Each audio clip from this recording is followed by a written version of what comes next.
Assalamualaikum warahmatullahi wabarakatuh. Halo semua, kembali lagi kepada pembelajaran BIPA hari ini. Dimana hari ini tuh kita akan belajar sesuatu yang cukup menarik untuk kita bahas. Dimana hari ini tuh kita akan mengenal legenda tempat wisata. Nah, kalian pasti tanya nih, apa sih itu legenda tempat wisata? Nah, hari ini kita akan belajar mengenai legenda tempat wisata, khususnya yang ada di Kota Padang, Sumatera Barat. Jadi, ayo kita simak penjelasannya. Nah, oke teman-teman, jadi apa sih tujuan pembelajaran BIPA kita hari ini? Nah, untuk tujuan BIPA kita kali ini, tujuan pembelajarannya itu tuh ada beberapa ya, ada 4 diantaranya. Yang pertama tuh ada mengetahui apa sih itu legenda tempat wisata. Yang kedua tuh ada kalian tuh harus bercerita tentang legenda tempat wisata yang ada di daerah kalian masing-masing. Lalu yang selanjutnya tuh ada mempelajari bagaimana sih cara penggunaan kalimat penghubung dan bagaimana cara menggunakan sebuah kalimat permintaan. Nah, untuk yang terakhir itu adalah mempelajari legenda tempat wisata yang ada di Kota Padang ini yang akan nanti saya paparkan ya. Oke teman-teman, sebelum kita masuk nih ke pembahasan tentang legenda tempat wisata yang ada di Kota Padang, coba kalian perhatikan foto di bawah ini, karena ini tuh menjadi salah satu contoh legenda tempat wisata yang ada di Kota Padang. Nah, dari gambar ini, apa sih yang pertama kalian lihat dan apa sih yang kalian tanyakan? Pasti kalian bertanya, kenapa sih itu seperti gambar patung manusia dan kenapa sih itu bisa ada di sana gitu. Nah, untuk lebih jelasnya, ayo kita bahas ya tentang legenda tempat wisata dan apa maksud dari si foto tersebut ya. Jadi apa sih itu legenda tempat wisata? Nah, jadi legenda tempat wisata adalah cerita rakyat yang menjelaskan asal-usul suatu tempat wisata khususnya yang ada di Indonesia. Untuk contohnya, dari tadi yang foto sudah saya sampaikan dan sudah kalian lihat tadi tentang foto itu tuh salah satu cerita rakyat yang cukup populer di Indonesia, di mana ini tuh kisah menceritakan tentang seorang anak yang dikutuk menjadi batu oleh ibunya karena durhaka. Untuk nama ceritanya itu tuh Malin Kundang yang berasal dari Kota Padang, Sumatera Barat. Nah, oke, setelah kalian tadi sudah memahami nih dan sudah terbayang juga ya apa sih itu legenda tempat wisata. Nah, sekarang untuk melatih keterampilan berbicara atau membaca kalian bisa untuk latihan nih teks narasi dari cerita Malin Kundang yang sudah saya tuliskan ini. Untuk contoh cara pembacaannya itu tuh seperti ini ya. Dahulu kala hiduplah seorang anak bernama Malin Kundang di pantai Sumatera Barat. Ia dan ibunya hidup miskin. Ketika dewasa, Malin Kundang pergi merantau dan menjadi kaya. Saat kembali ke kampung, ia malu mengakui ibunya yang miskin. Ibunya sangat sedih dan berdoa kepada Tuhan. Akhirnya, Malin Kundang dikutuk menjadi batu. Dan batu itu tuh dikenal sebagai batu Malin Kundang yang ada di pantai air manis di Kota Padang, Sumatera Barat. Nah, sekarang kalian bisa simak nih contoh teks percakapan yang akan saya bacakan berikut ini. Nih, ada Ibu Malin dan Malin ya. Ibunya Malin berkata, "Malin, kamu sudah lama tidak pulang dan ibu sangat merindukanmu. Maaf Bu, aku sibuk di kota, tetapi aku tetap sayang ibu." Ibu senang mendengarnya karena ibu selalu berdoa untukmu setiap hari. "Terima kasih Bu, aku akan tinggal di sini sehingga suatu saat bisa membantu ibu." Sekarang kalian sudah tahu kan apa sih itu legenda tempat wisata? Nah, sekarang coba nih kalian untuk ceritakan dengan bahasa sederhana tentang legenda tempat wisata yang ada di daerah kalian. Yang mungkin ceritanya tuh ada yang mirip ya dengan cerita Malin Kundang yang sudah dipaparkan tadi, ataupun cerita unik lain yang ada dan khas di daerah kalian ya. Kalian boleh tulis dengan bahasa yang sederhana dan kalian bisa untuk menceritakannya di depan nanti ya. Sekarang karena kalian sudah paham nih apa itu legenda tempat wisata, kita akan masuk nih ke materi selanjutnya. Materinya tidak kalah penting dengan legenda tempat wisata yang tadi, yaitu bagaimana sih cara mempelajari atau menggunakan kata hubung dan menggunakan kalimat permintaan. Nah, kita akan bahas dulu tentang bagaimana sih cara menggunakan kalimat hubung.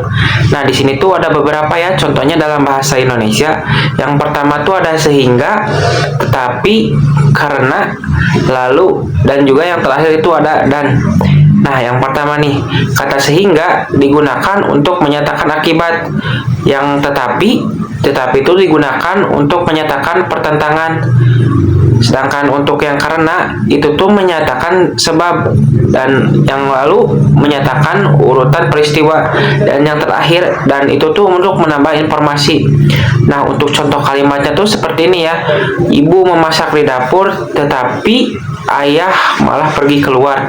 Nah, itu tuh contoh penerapan kata hubung tetapi, karena di situ tuh menyatakan pertentangan, si ibu yang sedang memasak tetapi yang menyatakan pertentangan ini ayah itu malah pergi keluar. Nah, untuk contoh yang lainnya tuh, misalnya nih kata dan, ibu dan ayah sedang ada di dapur. Nah, kata dan ini tuh sebagai penambah informasi bahwasanya yang ada tuh bukan hanya ibu, tetapi kata dan ini tuh menghubungkan dan ayah. Jadi, ibu dan ayah sedang ada. Nah, oke, setelah kalian tadi sudah tahu nih dan sudah paham juga ya mungkin dengan penggunaan kata penghubung. Nah, untuk materi sekarang itu tuh bagaimana sih cara menggunakan sebuah kalimat permintaan. Kalimat permintaan atau yang dalam bahasa Inggris itu disebut request sentence. Itu tuh ada 3 ya. Untuk contohnya di sini saya paparkan. Yang pertama tuh ada kata tolong, kata mohon, dan kata bisa. Nah, untuk yang pertama nih, kata tolong. Kata tolong ketika ditambah kata kerja itu tuh bisa menjadi sebuah kalimat seperti ini. Tolong bantu saya menulis cerita. Nah, kata tolong di sini itu tuh sebagai sebuah kalimat permintaan yang dimana dia tuh mau dibantu untuk menulis ceritanya. Nah, lalu yang selanjutnya ada kata mohon. Kata mohon ketika ditambah dengan kata kerja itu tuh bisa menjadi sebuah kalimat, mohon dengarkan ceritanya. Nah, kata mohon di sini tuh juga sebuah kalimat permintaan yang dimana kalimat permintaan dia tuh untuk didengarkan ceritanya ya.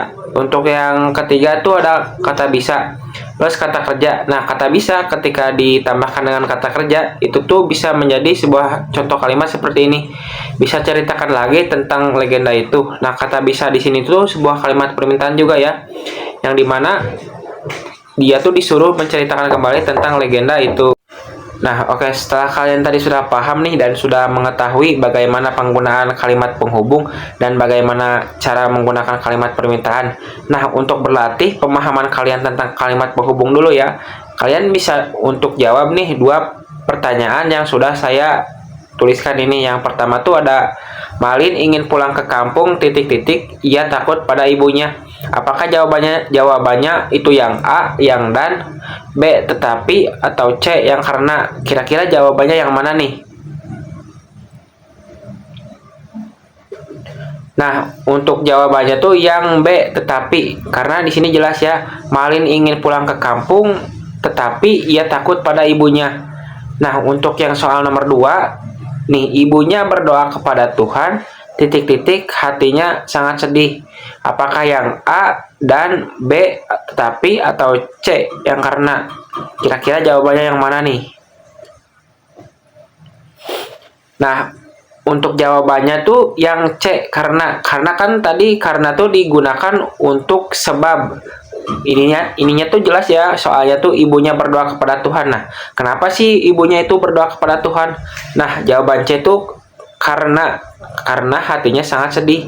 Jadi karena di sini tuh sebagai sebuah sebab kenapa sih dia berdoa kepada Tuhan, karena dia sedang sedih. Sekarang sudah paham kan apa sih penggunaan kalimat penghubung dan bagaimana cara menggunakan sebuah kalimat permintaan yang sudah saya paparkan tadi ya. Nah, oke. Jadi kalian kan dari tadi sudah paham ya tentang definisi legenda tempat wisata. Terus tadi sudah dipaparkan ya contoh legenda tempat wisata yang terkenal di Kota Padang, yaitu tentang kisah Maling Kundang. Dan kalian jadi tadi juga sudah berlatih ya tentang kalimat penghubung dan bagaimana cara penggunaan kalimat permintaan. Mungkin cukup sekian ya pembelajaran BIPA pada hari ini. Semoga ilmu yang saya paparkan bermanfaat. Sekian, wassalamualaikum warahmatullahi wabarakatuh.